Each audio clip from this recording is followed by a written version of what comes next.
So what you need to do is take a left from there. Yeah. The main street there. Take a Yeah. left. Keep walking down. So where that bus is coming out? Yeah, I go left. Yeah. exactly. You'll see a biggish left. You see where the signboards are? On the those Yeah. 4 signboards are. Take a left. Right. You'll hit the city center. Yeah. Right. So you'll hit the city center here. Yeah. Take a right on the Yeah. center and just circle around like that. You'll see a big church up there. Okay. It's somewhere close to that. All right. And that's the ministry for Yeah. visas and that. Yeah. Exactly. It's called the Beerger Center. The what? The Beerger Center. Beerger. How do you spell that?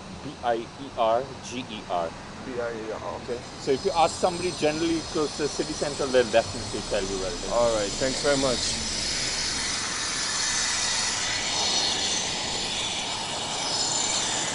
So anyone can come from anywhere in the world and have sanctuary here, a peaceful life.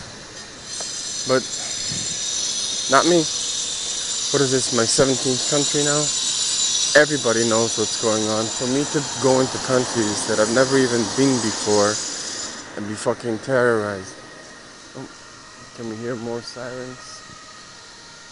Literally, they're basically coming after me with that many police cars, ambulances, sirens. Even when it's a psychological terror, and that's how they get you, because they torture you before.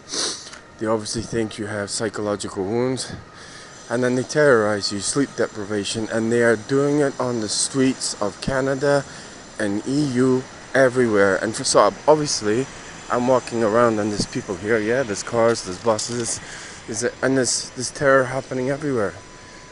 A lot of people know it because they're the ones that are condoning it. And if you do manage to get away from it, then you go to the psych ward in a hospital, you're locked up and you won't be seen for 7 weeks until they really psychologically damage you. And then you're put out on the streets again. I mean, it is an absolute catastrophe. And this whole workforce, I would imagine at least 70% of the workforce in the EU should not be working there. It's for political reasons. Same thing in Canada. You have the C18 rule, and I would like Jordan Peterson, I believe his name is, who went up against the Canadian Parliament, because if you say to one guy, hey bro, you want to go for a beer, and the guy can get arrested and jailed for being sexist because the other man feels more of a woman. I've been injected with pheromones. I was a fucking dude, sat at a bank, starting to get over all the shit that went on in the UK, and Europe has terrorized me. Basically because I was becoming the man I should have been off all the drugs that was being applied to me by a Mossad Jewish doctor, Felicia Shizgal, who's hired all these feminist terrorists to come against me. So I went from an eligible bachelor to all of a sudden I'm racist, sexist, anti-Semitic, all pile of bullshit.